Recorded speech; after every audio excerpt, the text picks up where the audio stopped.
The first experiment related to the discovery of anode rays was given by a scientist named Goldstein. जो पहला experiment था which was related to the discovery of anode rays, उसको सबसे पहले Goldstein ने दिया था इन 1886। ठीक है, इन्होंने क्या किया, इन्होंने ऑर्डिनरी कैथोड की जगह पर परफोरेटेड कैथोड को यूज किया। मतलब एक ऐसा कैथोड जिसमें छोटे छोटे से परफोरेशंस थे, उसको इन्होंने यूज किया in place of the simple cathode. और इन्होंने ये पाया जब भी हम दोनों इलेक्ट्रोड्स के बीच में हाई पोटेंशियल डिफरेंस को एस्टैब्लिश करते हैं इन द डिस्चार्ज ट्यूब, इन्होंने डिस्चार्ज ट्यूब ली, उसमें दोनों इलेक्ट्रोड्स के बीच में हाई पोटेंशियल डिफरेंस को एस्टैब्लिश किया और जिस गैस को इन्होंने इसके अंदर फिल किया इट वाज हाइड्रोजन गैस। तो इन्होंने देखा जब भी हाई पोटेंशियल डिफरेंस एस्टैब्लिश करते हैं दोनों इलेक्ट्रोड्स के बीच में, तो कैथोड से एनोड की तरफ कुछ पर्टिकुलर इनविजिबल रेज निकलती हैं जिनको कैथोड रेज कहते हैं। ये हम लोगों ने पिछले वाले एक्सपेरिमेंट में डिस्कवर किया था, लेकिन इन्होंने ये बताया कि कैथोड रेज के साथ साथ एनोड से भी कुछ स्पेसिफिक रेज एमिट होती हैं जो परफोरेटेड कैथोड में जो परफोरेशंस हैं उनसे पास होती हुई एनोड से, जो आपका एनोड है उसके आगे निकल जाती हैं, है ना। और इन रेज को हम लोग एनोड रेज कहते हैं। ये जो आपका कैथोड के आगे निकल जाती हैं, परफोरेशन से होते हुए कैथोड के आगे निकल जाते हैं। These rays are called as the anode rays. Why they are called as anode rays? Because these rays originate from anode. That's why they are known as anode rays. साथ में ये जो rays हैं, these rays tends to move towards negatively charged cathode. इस वजह से इन rays को हम लोग positive rays कहते हैं। Why these rays are called as positive rays? Because these rays have the tendency to be attracted towards negatively charged cathode. इसका मतलब ये हो गया कि इन रेज में जो पार्टिकल्स पाए जा रहे हैं उन पे पॉजिटिव चार्ज है and these positively charged particles are said to be protons. इन्हीं पॉजिटिवली चार्ज पार्टिकल्स को प्रोटॉन्स कहा जाता है। साथ में these rays also are called as canal rays. इनको कैनाल रेज भी कहते हैं। क्यों कहते हैं canal rays? Because these rays have the tendency to pass through the canals और perforations present in the cathode. That's why these rays also are known as canal rays. इनको हम लोग canal rays भी कहते हैं। अब जो नेक्स्ट क्वेश्चन आएगा आपका वो है properties of anode raise. Properties of anode raise, जो भी आपकी एनोड रेज हैं उनमें क्या क्या कैरेक्टरिस्टिक्स पाई जाती हैं, क्या क्या प्रॉपर्टीज पाई जाती हैं, उनके बारे में बात करते हैं। तो पहली प्रॉपर्टी ये है, जो एनोड रेज है वो भी एक स्ट्रेट लाइन में ही मूव करती हैं, ये स्ट्रेट लाइन में ही ट्रेवल करती हैं। और अगर आप इन रेज के पाथ में किसी पर्टिकुलर ऑब्जेक्ट को रखते हैं तो जो आपका एनोड है उसके अपोजिट साइड में जो वॉल प्रेजेंट है उस पर एक पर्टिकुलर जो शेडो है वो आपकी कास्ट होती है। इससे हमें ये मालूम पड़ता है कि ये रेज भी एक स्ट्रेट लाइन में ट्रेवल करती हैं। दूसरा है, अगर हम इन रेज के पाथ में किसी पिन व्हील को रखें, छोटा सा व्हील रखें, तो वो पिन व्हील भी रोटेट करने लगता है। इसका मतलब ये हो गया कि जो आपकी रेज होती हैं, ये रेज जिन पार्टिकल्स से मिलकर बनी होती हैं उनमें काइनेटिक एनर्जी पाई जाती है। साथ में these rays also have the tendency to show the heating effect.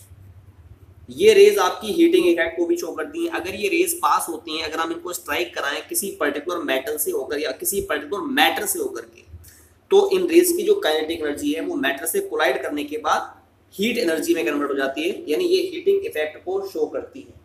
तीसरा पॉइंट है, जब भी ये रेज जिंक सल्फाइड की स्क्रीन पर स्ट्राइक करती हैं, हमने जिंक सल्फाइड की स्क्रीन ली, उसके ऊपर जब ये रेज स्ट्राइक करेंगी तो ये रेज जो होती हैं वो एक स्पेसिफिक लाइट को प्रोड्यूस करती हैं, ये लाइट को प्रोड्यूस करती हैं।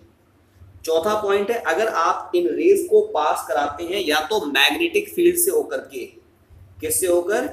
मैग्नेटिक फील्ड से होकर के या इलेक्ट्रिक फील्ड से होकर के, तो इलेक्ट्रिक फील्ड या मैग्नेटिक फील्ड में ये जो रेज होती हैं ये डिफ्लेक्ट होती हैं फ्रॉम देयर ओरिजिनल पाथ। तो इससे हमें ये मालूम पड़ता है कि ये जो आपकी रेज हैं वो पॉजिटिवली चार्ज पार्टिकल्स से मिलकर के बनी होती है, मतलब उन पे चार्ज पाया जाता है। Because they tends to be deflected, from their original path if we are keeping them in magnetic field or in electric field. इसके अलावा ये जो रेज होती हैं they can penetrate thin metal foil, जिस तरह से कैथोड रेज थिन मेटल की फॉइल को पेनिट्रेट कर देती हैं, बिल्कुल वैसे ही इन रेज में भी टेंडेंसी होती है to penetrate the thin metal foil. साथ में ये जो रेज होती हैं these rays have the tendency to produce ionization in gases, इनमें गैसेस को भी आयनाइज करने की टेंडेंसी पाई जाती है। इसके अलावा नेक्स्ट पॉइंट है इसकी जो E/m वैल्यू होती है या जो नेचर होता है एनोड रेज का, इट डिपेंड्स अपॉन, ये इस बात पे डिपेंड करता है, it depends upon the nature of anode and gas filled in discharge tube कि डिस्चार्ज ट्यूब के अंदर आपने कौन सी गैस फिल की है या एनोड का नेचर क्या है, उस पर इन रेज का E/m जो वैल्यू है या नेचर जो है वो डिपेंड करता है। सर जे थॉमसन ने, जो सर जे थॉमसन थे, इन्होंने एनोड रेज के लिए भी E/m की वैल्यू को फाइंड आउट किया 1906 में और इन्होंने बताया कि E/m की जो वैल्यू होती है एनोड रेज के लिए होती है प्लस 9.579 इंटू 10⁻⁴ कूलम पर ग्राम। ठीक है, बाद में ये पाया गया कि इन पर जो चार्ज होता है, चार्ज किस पर, प्रोटॉन्स पर, एनोड रेज पर, यानी ई से इसको रिप्रेजेंट कर रहा हूं मैं चार्ज को, वो होता है प्लस 1.6 इंटू 10⁻⁻19 कूलम। तो इसके बेसिस पर मास फाइंड आउट किया गया प्रोटॉन्स का, तो मास हो जाएगा E/m। ठीक है, E कितना है, E is plus 9.579 into 10⁻⁴ divided by plus 1.6 into 10⁻⁻19। इसको जब आप डिवाइड कर देंगे यू विल गेट 1.672 इंटू 10⁻⁻24 ग्राम। ग्राम को केजी में कन्वर्ट हम कर देंगे बड़े आसानी से by dividing it by 1000। 1.672 into 10⁻⁻27 kilogram. So this is the way in which the mass of proton was predicted। इस तरीके से प्रोटॉन के मास को सबसे पहले प्रिडिक्ट आउट किया गया। अब तो मैंने यहाँ पर बताया आपको डिस्कवरी ऑफ एनोड रेज की जो डिस्कवरी है वो कैसे हुई उसके बारे में हम लोगों ने बात की है। अब जो नेक्स्ट टॉपिक हम लोग यहाँ पर डिस्कस करना चाहेंगे वो होगा डिस्कवरी ऑफ न्यूट्रॉन्स। अभी पहले डिस्कवरी ऑफ इलेक्ट्रॉन्स हो गया, उसके बाद डिस्कवरी ऑफ प्रोटॉन्स हो गया। अब जो तीसरा टॉपिक आएगा यहाँ पर वो आएगा डिस्कवरी ऑफ न्यूट्रॉन्स, कि जो न्यूट्रॉन्स थे ना उनकी डिस्कवरी कैसे हुई। एक साइंटिस्ट थे, उनका नाम था जेम्स चैडविक। इन्होंने 1932 में न्यूट्रॉन्स को डिस्कवर किया। और न्यूट्रॉन्स को कैसे डिस्कवर किया, इन्होंने लिया बेरिलियम का न्यूक्लियस, बेरिलियम होता है 4Be9, और इस पर किया अल्फा पार्टिकल्स का बॉम्बार्डमेंट। अल्फा पार्टिकल्स होते हैं हीलियम पार्टिकल्स 2He4, ये आपके अल्फा पार्टिकल्स। तो इन्होंने ये बताया जेम्स चैडविक ने कि जब अल्फा पार्टिकल्स का हम बॉम्बार्डमेंट करते हैं बेरिलियम के न्यूक्लियस पर, तो जो बेरिलियम का न्यूक्लियस है ना वो कार्बन के न्यूक्लियस में कन्वर्ट हो जाता है। ये कन्वर्ट हो जाएगा 6C12 में प्लस, और इसके साथ ही साथ कुछ न्यूट्रल जो पार्टिकल्स हैं वो आपके निकलते हैं, और जो न्यूट्रल पार्टिकल्स आपके यहाँ से एमिट हो रहे हैं उन्हीं को न्यूट्रॉन्स कहा जाता है। क्या बताया गया, जेम्स चैडविक ने क्या कहा, इन्होंने बताया कि जब भी बेरिलियम के न्यूक्लियस पर अल्फा पार्टिकल्स का बॉम्बार्डमेंट किया जाता है तो जो आपका बेरिलियम का न्यूक्लियस है ना वो कार्बन के न्यूक्लियस में कन्वर्ट हो जाता है, और इसके साथ ही साथ कुछ स्पेसिफिक टाइप की जो रेज होती हैं वो एमिट होती हैं, और कुछ स्पेसिफिक टाइप के जो पार्टिकल्स हैं वो आपके एमिट होते हैं which are called as neutrons. ये जो न्यूट्रॉन्स होते हैं ये नेचर में न्यूट्रल हैं, ना तो ये इलेक्ट्रिक फील्ड में डेविएट होते हैं अपने ओरिजिनल पाथ से, ना इनको मैग्नेटिक फील्ड में डेविएट किया जा सकता है from their original path. That's why they are found to be neutral in nature.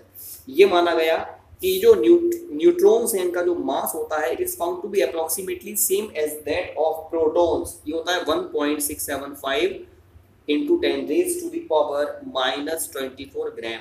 इतना ही मास आपका प्रोटॉन्स का होता है लगभग। साथ में ये माना गया कि जो आपके न्यूट्रॉन्स होते हैं इन पर कोई भी चार्ज नहीं पाया जाता, नो चार्ज, इन पर चार्ज नहीं होता है। इसी वजह से ये कैसे होते हैं, they are found as they are said to be neutral in nature. अब मैं एक बार सारे के सारे सब एटॉमिक पार्टिकल्स की बात कर देता हूं जो आपके फंडामेंटल पार्टिकल्स हैं। इधर मैं पार्टिकल्स रख रहा हूं, here we are taking charge. इसके बाद मैं बात कर रहा हूं यहाँ पर मास की इन किलोग्राम, ठीक है। साथ में मैं यहाँ पर इनका मास AMU में भी बात करना चाहूँगा, ठीक है। तो जो आपके पार्टिकल्स हैं उनमें से एक पार्टिकल है आपका electron, first particle, second one is proton and third one is neutron. हमें पता है इलेक्ट्रॉन पे चार्ज होता है -1.6 into 10 raise to the power -19 coulomb. जो मास होता है इलेक्ट्रॉन का किलोग्राम में वो होता है 9.1 into 10 raise to the power -31 kilogram. और AMU में होता है 0.0000054 AMU। ऐसी प्रोटॉन की बात करें इसका चार्ज है +1.6 into 10 raise to the power -19 coulomb. इसका अगर मास देखा जाए तो 1.67 into 10 raise to the power -27 kilogram. और AMU में इसका मास होता है 1.00727, ये इसका मास है AMU में। ऐसे न्यूट्रॉन की बात की जाए इस पर कोई भी चार्ज नहीं होता, charge is 0, mass is same as that of proton 1.67 into 10 raise to the power -27 kg। यहाँ पर -24 ग्राम है, ग्राम में को kg में कन्वर्ट करने के लिए 1000 से डिवाइड कर दीजिएगा। और इसका जो मास है इट इज सेम 1.00867 AMU।